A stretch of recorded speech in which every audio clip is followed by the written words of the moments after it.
74 സങ്കീർത്തനം. ദൈവമേ, നീ ഞങ്ങളെ സദാകാലത്തേക്കും തള്ളിക്കളഞ്ഞതെന്ത്? നിന്റെ മേച്ചിൽപ്പുറത്തെ ആടുകളുടെ നേരെ നിന്റെ കോപം പുകയുന്നതെന്ത്? നീ പണ്ടേ സമ്പാദിച്ച നിന്റെ സഭയെയും നീ വീണ്ടെടുത്ത നിന്റെ അവകാശ ഗോത്രത്തെയും നീ വസിച്ചു പോന്ന സിയോൻ പർവ്വതത്തെയും ഓർക്കണമേ. നിത്യശൂന്യങ്ങളിലേക്ക് നിന്റെ കാലടി വെക്കണമേ. ശത്രു വിശുദ്ധ മന്ദിരത്തിൽ സകലവും നശിപ്പിച്ചിരിക്കുന്നു. നിന്റെ വൈരികൾ നിന്റെ സമാഗമന സ്ഥലത്തിൻ്റെ നടുവിൽ അലറുന്നു.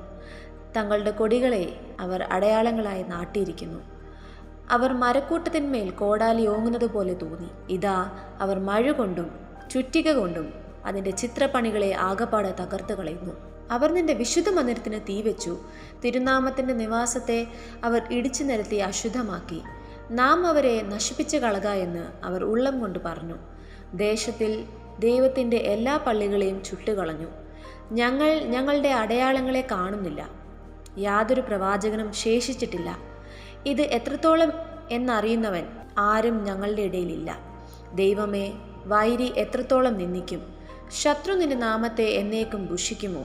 നിന്റെ വലം കൈ നീ വലിച്ചു കളയുന്നത് എന്ത്? നിന്റെ മടിയിൽ നിന്ന് അതെടുത്ത് അവരെ മുടിക്കണമേ.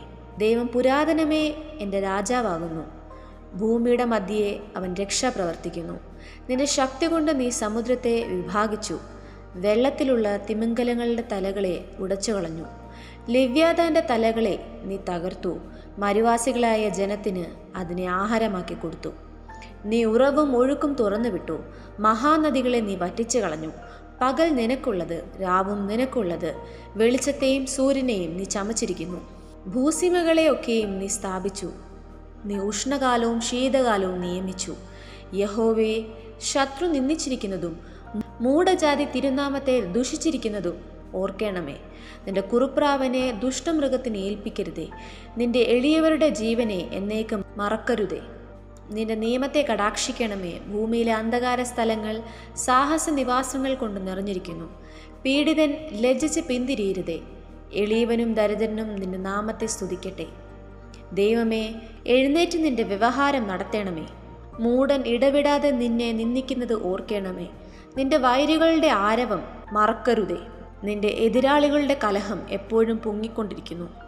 ഈ വായിച്ച തിരുവചന ഭാഗങ്ങളാൽ ദൈവം നമ്മേവരെയും അനുഗ്രഹിക്കുമാറാകട്ടെ.